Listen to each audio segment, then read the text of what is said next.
बिस्मिल्लाहिर्रहमानिर्रहीम। हाफिज इब्न कसीर रहमतुल्लाह अलैह और हाफिज इब्न असाकर अब्दुल्लाह बिन हज़ाफा रज़ियल्लाहु अन्हु का वाक़या बयान करते हैं कि एक दफा आपको काफिरों ने कैद कर लिया और अपने बादशाह के पास पहुंचा दिया। बादशाह ने आपसे कहा कि तुम नसरानी बन जाओ, मैं तुम्हें अपने राजपाट में शरीक करके और अपनी शहजादी को तुम्हारे निकाह में दे देता हूँ। अब्दुल्लाह बिन हज़ाफा रज़ियल्लाहु अन्हु ने जवाब दिया कि ये तो क्या, अगर तू मुझे अपनी बादशाहत दे दे और तमाम अरब का राज भी मुझे सौंप दे और ये चाहे कि मैं एक आंख झपकने के बराबर भी अपने दीन मोहम्मदी सल्लल्लाहु अलैहि वसल्लम से फिर जाऊं तो ये भी नामुमकिन है। बादशाह ने कहा कि फिर तुझे कत्ल कर दूंगा। हजरत अब्दुल्लाह बिन हज़ाफा रज़ियल्लाहु अन्हु ने जवाब दिया कि हाँ, ये तुझे इख्तियार है। चुनांचे उसी वक्त बादशाह ने हुक्म दिया और उन्हें सलीब पर चढ़ा दिया और तीर अंदाजों से करीब से बहुक्म बादशाह उनके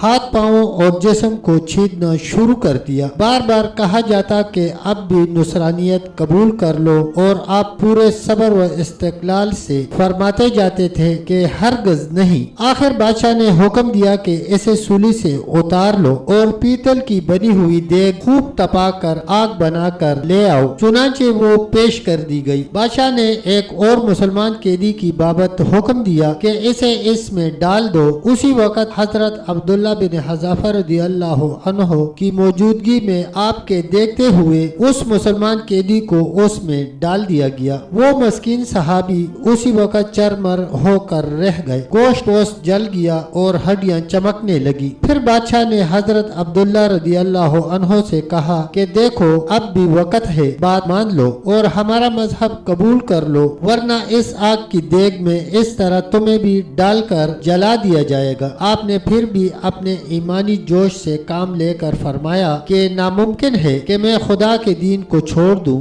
उसी वक्त बादशाह ने हुक्म दिया कि इन्हें चरखी पर चढ़ाकर इसमें डाल दो। जब ये उस आग की देग में डाले जाने के लिए चरखी पर उठाए गए तो बादशाह ने देखा कि उनकी आंखों में से आंसू निकल रहे हैं। उस वक्त उसने हुक्म दिया कि रुक जाएं और उन्हें अपने पास बुला लिया, इसलिए कि अब उसे उम्मीद बन गई थी कि शायद इस अजाब को देखकर इसके ख्यालात बदल गए हों, मेरी मान लेगा और मेरे मजहब को कबूल करके मेरी दामादी में आकर मेरी सल्तनत का साजी बन जाएगा। लेकिन बादशाह की ये तमन्ना बेसूद निकली। हजरत अब्दुल्लाह रज़ियल्लाहु अन्हु ने फरमाया कि मैं सिर्फ इस वजह से रोया था कि आज मेरी एक ही जान है, जैसे राह खुदा में इस अजाब के साथ कुर्बान कर रहा हूँ। काश मेरी रूई रूई में एक एक जान होती तो आज सब जाने राह खुदा में इसी तरह एक एक करके फिदा कर देता। बाज रवायात में है कि आपको कैदखाना में रखा और खाना पीना बंद कर दिया। कई दिन के बाद शराब और खंजीर का गोश्त भेजा, लेकिन आपने उस भूख पर भी उसकी तरफ तवज्जो न फरमाई और बादशाह ने आपको बुला भेजा और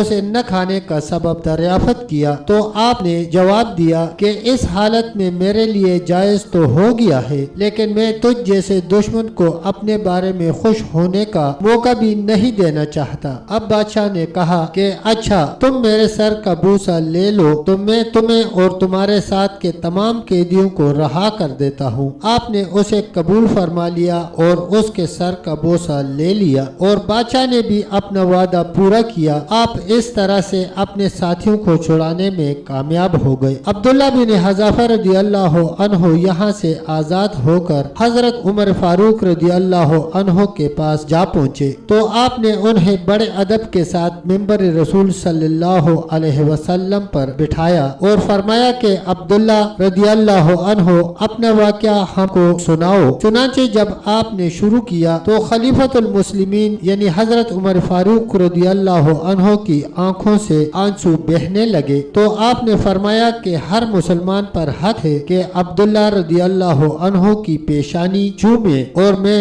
इब्तिदा करता हूँ। ये फरमा कर पहले आप रज़ियल्लाहु अन्हु ने उनके सर का बोसा लिया और फिर जमी मुसलमानों ने उसी तरह अमल दोहराया। अल्लाह अकबर। दोस्तों, तब तक के लिए इतना ही। मिलते हैं इंशाल्लाह एक नई वीडियो के साथ। तब तक के लिए अल्लाह हाफिज, अल्लाह निगहबान।